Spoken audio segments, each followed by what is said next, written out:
बात ये हुई थी कि हम 2 बजे बारात लेकर आ जाएंगे। फिर उसके बाद फ़ोन ये 2 बजे बारात लेकर आए नहीं, शाम तक नहीं आए। बोले कि लौंडा शेरवानी लेने गया हुआ है, बारात आई नहीं। 5 बजे हमने फ़ोन करा कि वो लौंडा मिल ही नहीं रहा।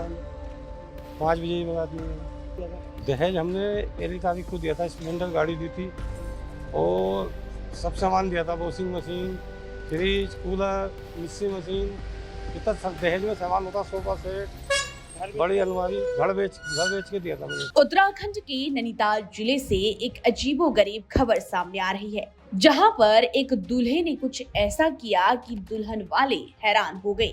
जी हां, दुल्हन पक्ष के लोग फिर कोतवाली पहुंचे और फिर जो हुआ उसके बाद हैरानी सी हो गई। दरअसल पूरा मामला कुछ ऐसा है। रामनगर की बड़ी मस्जिद खताड़ी निवासी दुल्हन के पिता इस्माइल के मुताबिक उन्होंने अपनी बेटी की शादी कुछ समय पहले काशीपुर उधम सिंह नगर क्षेत्र के रहने वाले साजिद के साथ तय की थी। इस दौरान हाल ही में उनकी बेटी की सगाई भी हो चुकी है। पिता का कहना है कि उन्होंने अपना घर बेचकर बेटी की शादी के लिए दहेज का पैसा जमा किया। इसी क्रम में उन्होंने 1 अप्रैल को दूल्हे वालों के यहाँ बाइक और दूसरा घरेलू सामान भी दहेज के तौर पर भेजा। दोनों की शादी 4 मई के लिए तय हुई, लेकिन बारात नहीं पहुंची। पिता ने बेटी की शादी के लिए बैंकेट हॉल बुक कराया था। बारात दोपहर में आनी थी। बारातियों के आने से पहले बैंकेट हॉल में दुल्हन के रिश्तेदारों के अलावा इलाके के लोगों ने खा पी लिया, लेकिन काफी देर तक इंतजार करने के बाद भी बारात नहीं आई। बारात के लिए करीब 600 लोगों का खाना भी बना था, जो कि बर्बाद हो गया। शादी में 6 से 7 लाख रुपए खर्च हो गए।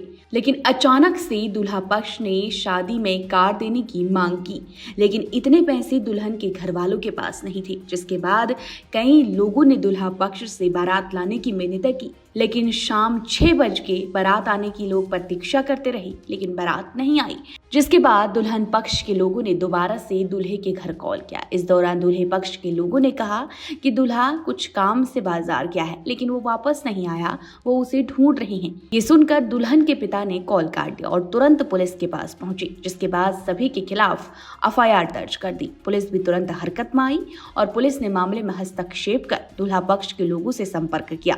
ऐसे में दूल्हा पक्ष डर गया और रात को ही दूल्हा बारात के साथ रामनगर पहुंचा। शादी कर दुल्हन को विदा करके ले आया। SSI ने बताया कि दूल्हे की मर्जी से शादी नहीं हो रही थी, जिसके चलते वो घर से कहीं चला गया था और इसीलिए ही ये कार की बात बीच में आई।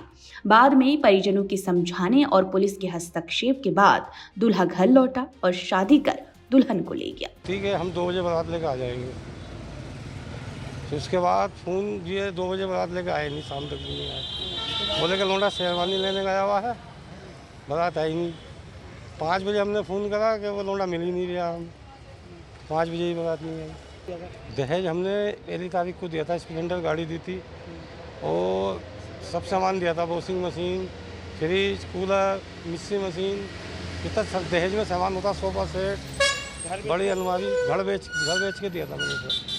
अब वो बड़ी गाड़ी की मांग कर रहे हैं, 4 पहियों की। थाने में रिपोर्ट दी है? हाँ दी है सर।